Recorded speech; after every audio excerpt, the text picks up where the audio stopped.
clamps and more clamps. I had mentioned in the previous video about some of the substrate right here in the grill area giving away. You can see I've got a big gaping hole right here.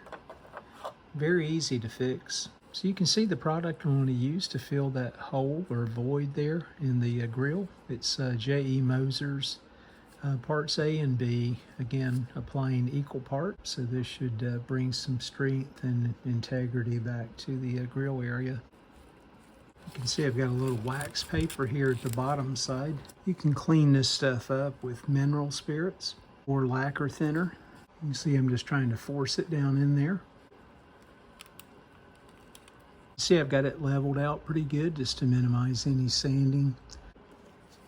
And a little more in this area where the substrate's starting to separate. You can't see it well from that angle. I'm just trying to force it down into the cracks.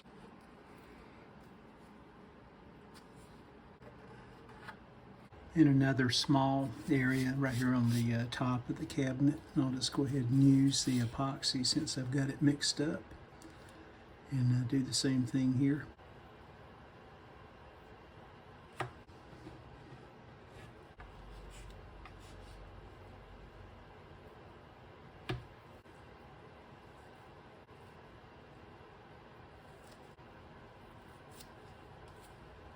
Those that watched the previous video, I showed how to use aluminum foil to make copies.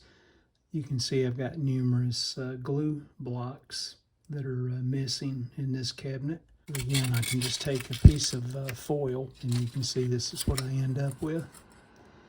So I can use that to just cut my glue blocks that I need for the missing sections. With the clamps off, just inspecting the glue that has cured for 24 hours. Looks like I've got the base back together and usable. I think that will serve us well.